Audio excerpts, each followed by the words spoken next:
أعوذ بالله من الشيطان الرجيم. بسم الله الرحمن الرحيم.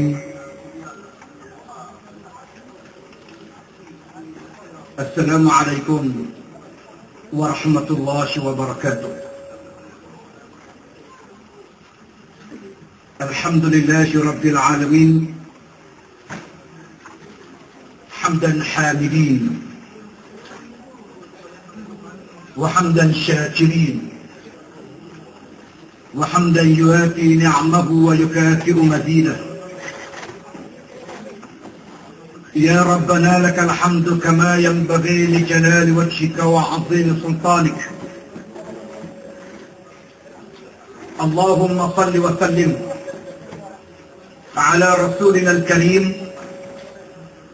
سيدنا ونبينا ومولانا محمد بن عبد الله إمام المتقين وقائد الدعاة المجاهدين وعلى آله وأصحابه والتابعين وتابعيهم بإحسان إلى يوم الدين. أما بعد. Yang dihormati sahabat saya Al-Fadhil Ustaz Ridwan Muhammad Nur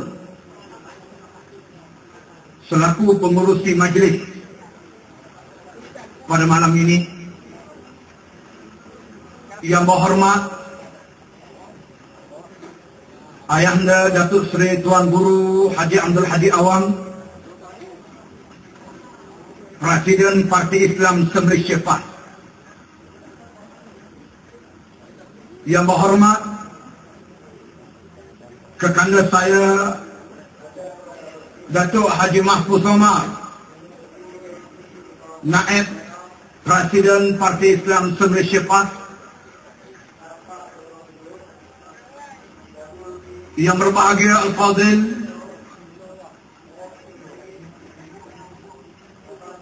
Tuan Guru Haji Awang Langan, yang dipertua PAS kawasan,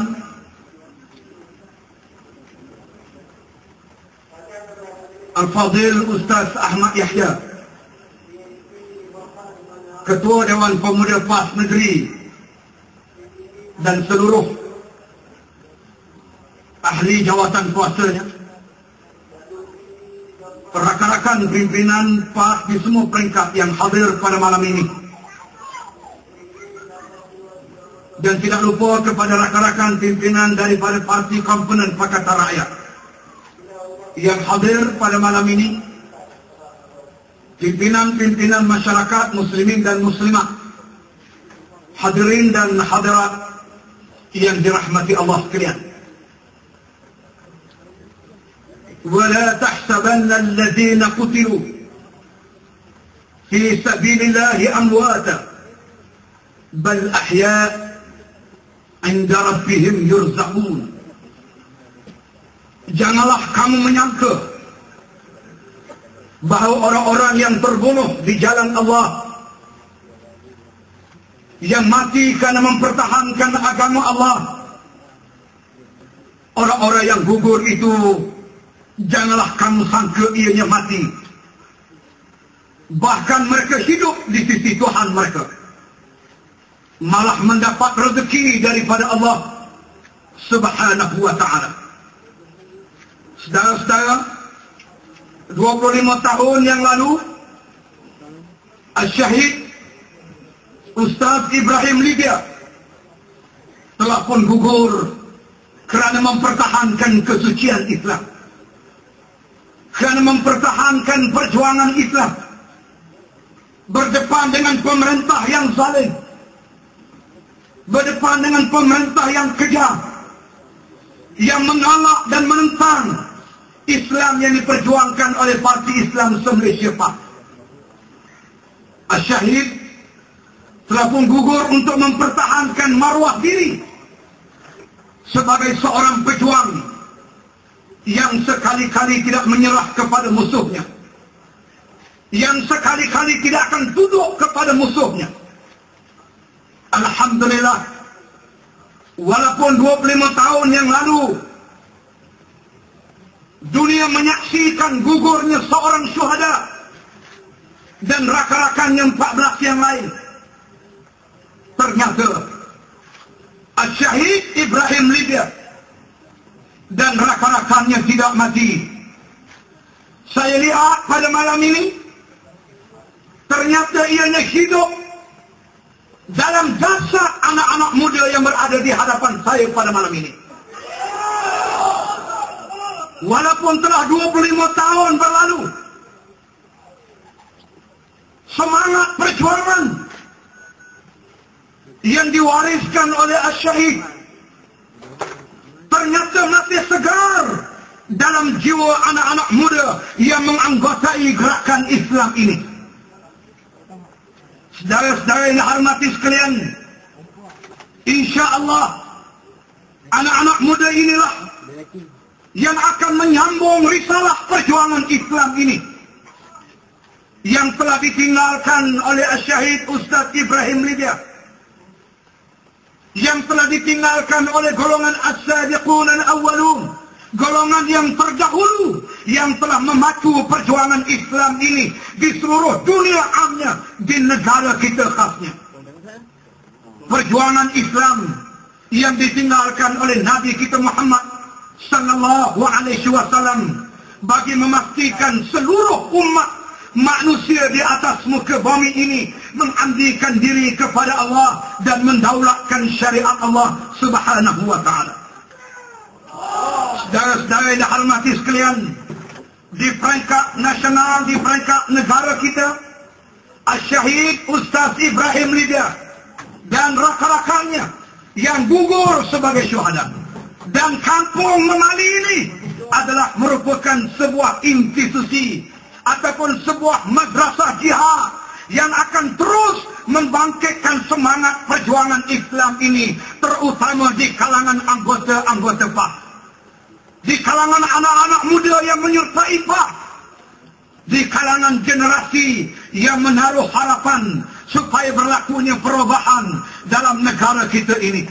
Perubahan daripada tawud kepada Islam, daripada jahiliyah kepada iman, daripada batil kepada hak, daripada kezaliman kepada keadilan yang akan ditegakkan insya-Allah.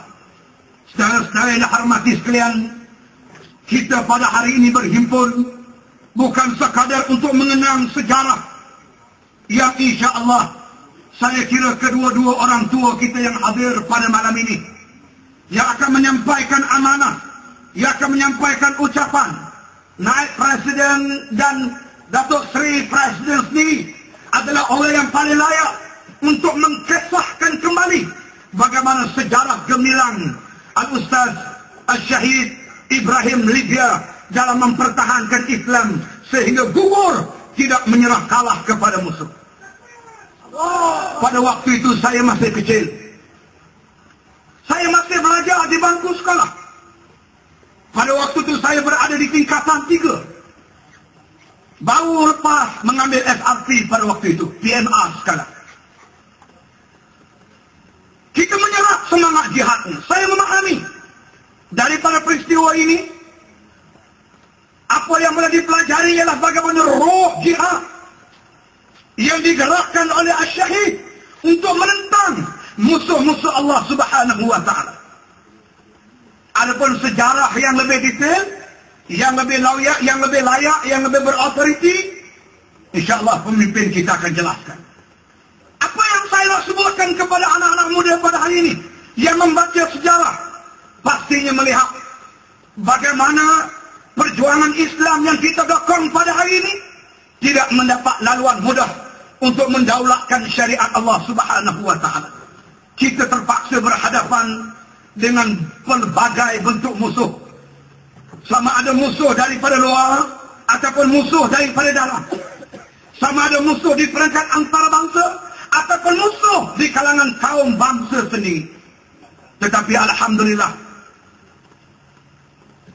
semangat juang yang diwariskan kepada kita pada hari ini tidak pernah pudar, dan insya Allah akan senantiasa ada pemimpin-pemimpin yang bangun untuk memperkukuhkan semangat juang ini. dan sekaligus memimpin generasi yang baru yang ada pada hari ini untuk menyambung risalah perjuangan mereka.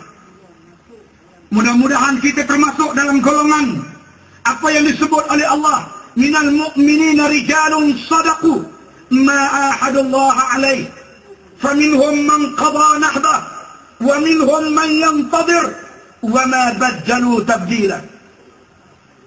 Sebahagian di kalangan orang-orang yang beriman yang telah benar janji mereka. Mereka berjanji untuk berjuang bermati-matian. Mereka berjanji untuk menegakkan agama Allah meskipun terpaksa berhadapan dengan 1000 tribulasi, dengan 1000 rintangan dan halangan. Mereka berjanji untuk menegakkan agama Allah dan mereka berjanji untuk terus mengabdikan diri kepada Allah Subhanahu wa taala. Sebahagian di kalangan orang-orang yang beriman yang telah benar janji mereka. Mereka berjuang sehingga mereka gugur sebagai syuhada. Namun untuk mereka menyerah kalah kepada musuh sekali-kali tidak. Sebahagian yang lain sedang menanti saat dan ketikanya. Bilakah pula giliran mereka untuk gugur sebagai syuhada? Setelah menyaksikan golongan yang terdahulu yang merintis jalan perjuangan yang sukar ini, mereka mengorbankan harta mereka, mereka mengorbankan darah mereka, bahkan mereka mengorbankan nyawa mereka untuk menegakkan agama Allah Subhanahu wa taala. Orang-orang terdahulu telah selesai janji mereka dengan Allah. Sebahagian di kalangan orang yang beriman sedang menanti saat dan ketikanya. Bilakah pula giliran mereka untuk gugur sebagai syuhada? Namun untuk mereka menukar janji mereka, berpaling mengalih tumit mereka, meninggalkan perjuangan Islam ini, sekali-kali tidak mereka akan lakukan demikian. Saya kira inilah semangat yang perlu ada di kalangan kita anak-anak muda generasi baru pada hari ini. Dan inilah ikrar pemuda-pemuda kita untuk melangsungkan perjuangan suci yang kita dokong pada hari ini. Sedang mutakhir ini kita bercakap bagaimana kita nak mencapai kemenangan. Dan kemenangan itu dilihat semakin hari semakin hampir kepada kita. Dengan pelbagai kemelut yang berlaku dalam negara, pelbagai isu yang berlaku dalam negara kita, ditambah dengan kelemahan dan pergolakan yang berlaku di kalangan musuh-musuh Allah, yang saya kira barangkali antara perkenan Allah terhadap doa orang-orang yang beriman, doa tok-tok guru, doa pemimpin-pemimpin, doa ulama-ulama kita, supaya Allah memecah belahkan kesatuan mereka, supaya Allah mengkucar-kacirkan kekuatan mereka. Hari ini kita berdepan dengan pergolakan